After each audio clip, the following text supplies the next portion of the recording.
garuu bakka waadaa sana waan naan eegnee fi yeroo sanaanis nama bakka jireenya akkasii jiraachuu hin danda'u. Irra deddeebii kana goota waan ta'eef jireenya akkasii jiraachuu hin danda'u. Maatii boru waamee gargar baanaan jedhee amma ijoolleen kaasa jedhee tana biraa deemee jechuudha jookeechirra kaa'ee kichinirra kaa'ee. So ani barrii banuu foon ani deemee barrii bira ga'u akkasii siyaa bal'attu jettee fiigdee achirraan utaalte.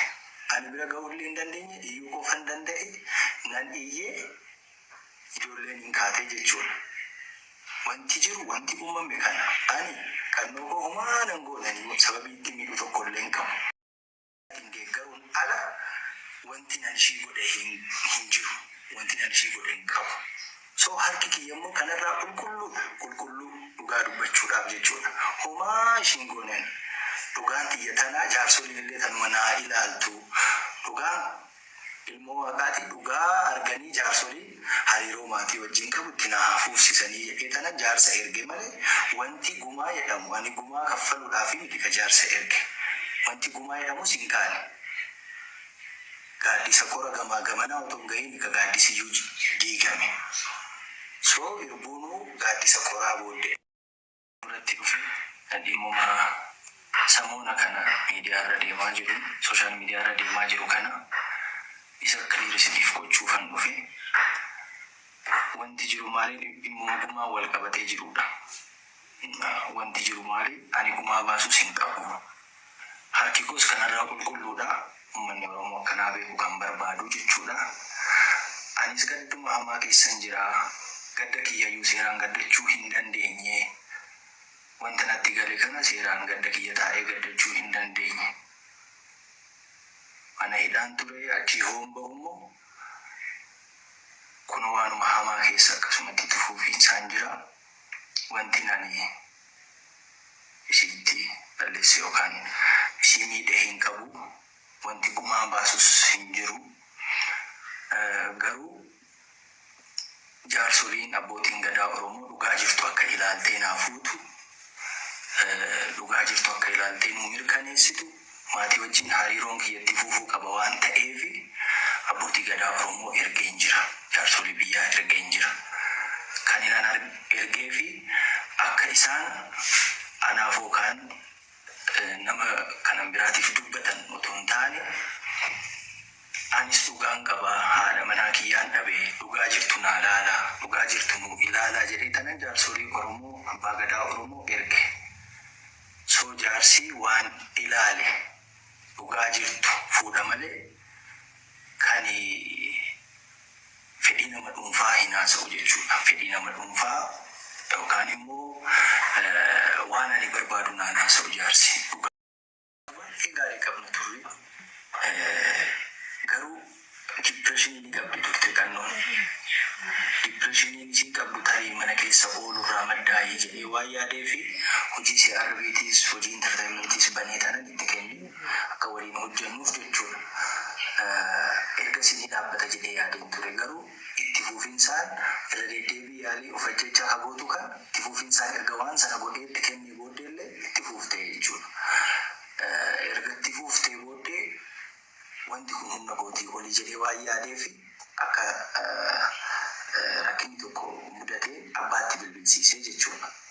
Abbaatti bilbilsiiseeti kanatu na mudatee kanarra rakkadhee ani jiraachuu dadhabee jettee abbaatti haasofte jechuudha. Achaan irraa fuudhee abbaa akka cinqamtanii fi mitii garuu guyyaa gara guyyaatti qochaatti wanni kun furamuu qabaa yaada jedhu kaasee lammaallee waamee dubbiseen jira. Waan kana irraa furaa. Please lammaa jedhee tanan akka maatiitti ol gaati waan kana irraa furaa jedhee lammaatti illee haasa'ee ni jira. Ergasii deebii namni kennes waan sana irratti illee namni haasa'ees wal argees kun natti gales walumaan oolle. Hospitaalas waliin deemnee turre qorannoo daa'ima gochuuf bakka suuraa lidata ishii kanatti kaatu guyyaa dhaloota ishii kana kabajuuf itti kaatu sana sanumatu geesse. Achi yoo baatu naa bilbili jedhee tanan ijoollee argachuuf deeme ani jechuudha. Yeroodhaan hangalanaan jettee turte akkasitti naan gargar baate jechuudha. So galgala immoo nagahuma turre jaalalaa fi yeroo gaarii dabarsaa turre obboleessattuu bilbilaa turte achi dingatuma bakka waa'ee oolmaa hoona ni gaafadhu rakkina na amanuu qabdaa jetteetu bakka ciisuu na biraa kaatee deemtee jechuudha. Hooxinnuu turtuna jalaa shakkeetuman ka'ee deemee kilaasota kaawwan keessa hin jirtu achi homkee godhu kichinii wantoota kulfiidha cufaadha. Abaaboo wayiitu jira achirra dhaabbadhee ilaallaan maashinii uffatatti miicinu cinaa teessee akkasitti isa irratti hirkattee jookiidhaan saamunaa laargoo dhugaa turte.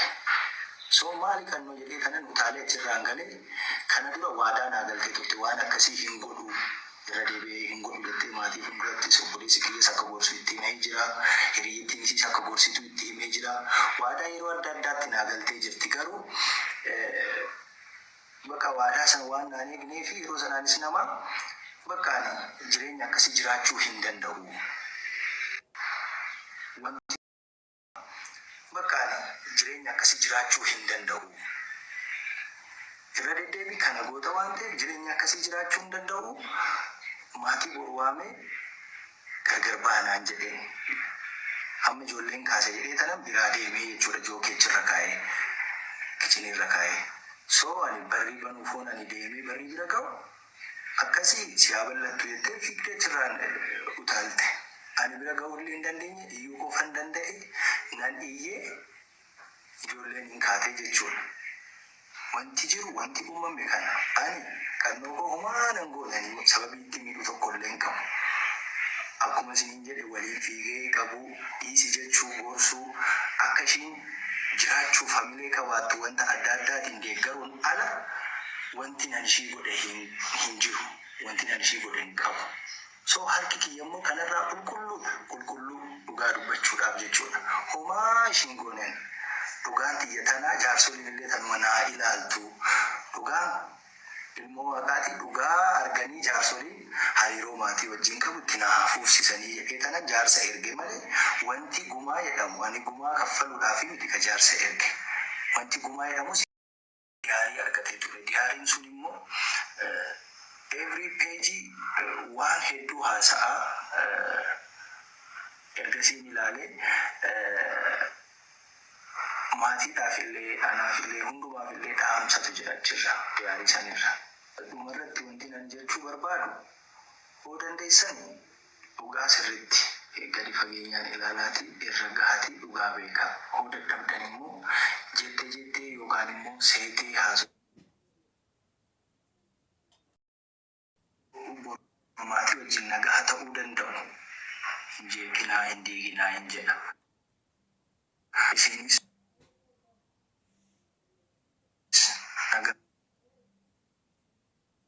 nagaan haa boqotu.